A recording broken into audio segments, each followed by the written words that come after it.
I believe that coaching and mentoring others is really a way of life. It's the way we approach people, the way we interact with them. We can actually turn any conversation into a mentoring opportunity by listening. That communicates so much when people know that we are interested in them and what they have to say. We can listen, we can ask good questions that help them to explore, to unpack, to go into areas of understanding that are new for them. We can also help people focus on what's most important, again, by asking good questions, to peel away the layers to get at those things which are main issues for them in their lives. And we can also empower people to take next steps. We can encourage them and help them and support them, pray for them so that they're willing to take whatever steps they need to in their discipleship journey. We do this all the time to some degree in our interactions with people. However, there's also a place for these skills in structured coaching sessions where we intentionally engage in disciple-making conversations during several planned sessions. I'd like to describe 5 stages of a structured coaching conversation using the coach model for Christian leaders by Keith Webb. You'll notice that each of the 5 stages is one of the letters in the word coach. The first one is connect. This is where we are building rapport and trust with the other person. Every mentoring conversation requires a meaningful connection so that the other person is willing to share and explore possibilities. At the start of the session, it's important to take that time to build rapport, to revisit goals from previous sessions, and to pray together. So here's a couple sample connecting questions. The first one's really simple.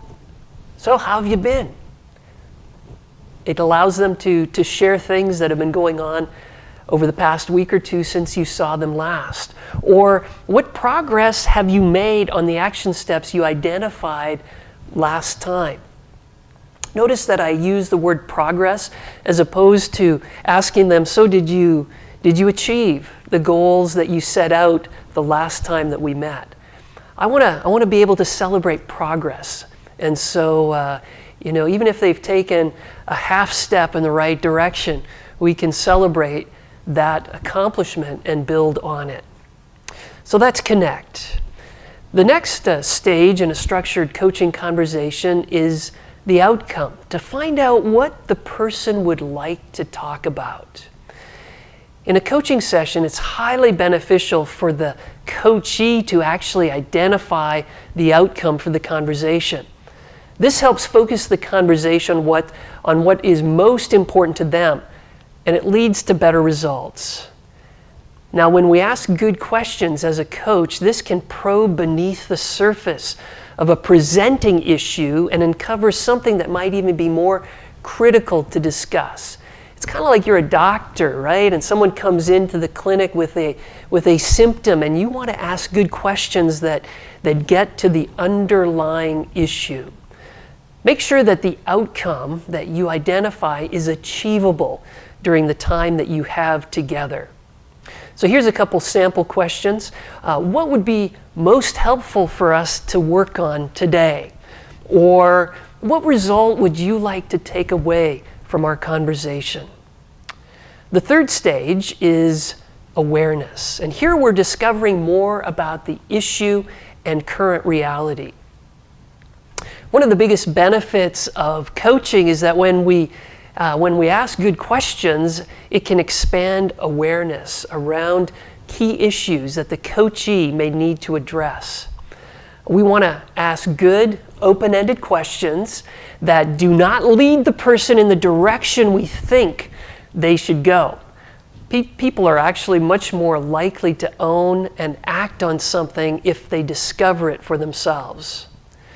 So here's a couple sample awareness questions.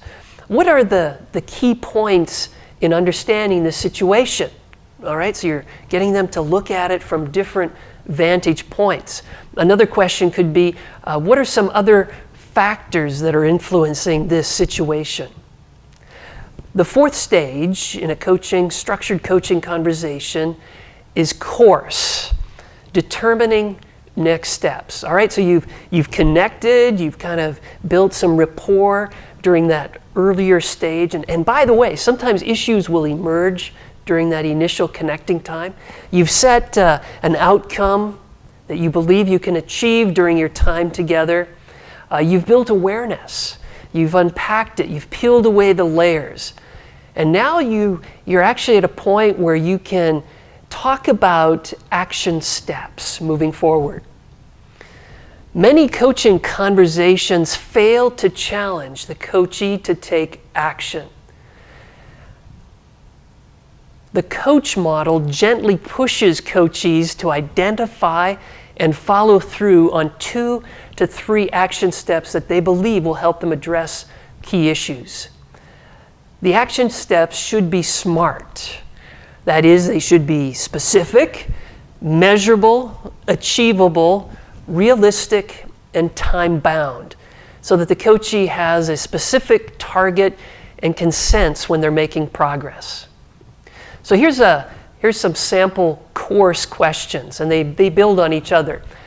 You could ask, what options do you have?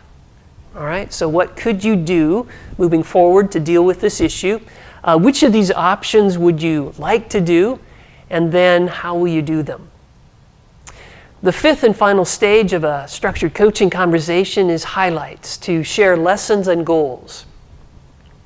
At the end of a coaching session, it's important to capture the key points and action steps emerging from the conversation. Now, do not summarize for them, but let them tell you their main takeaways. In fact, your key points may be different than theirs, and we want them to actually run with the ideas they already own. Then take time to pray for them and their action steps. So here's some sample questions related to highlights. What would you like to remember from this time together? Or what parts of this discussion were particularly helpful? And one that I like to ask is, what awareness do you have now that you didn't have before? During my years as a pastor and church planter, missionary, now as a seminary professor, I have thoroughly enjoyed coming alongside people to help them take next steps in their discipleship journey. Looking back, I wish I had learned the coach model earlier. It has made a huge difference, I believe, in my mentoring effectiveness with my family, friends, people in my church, and my students.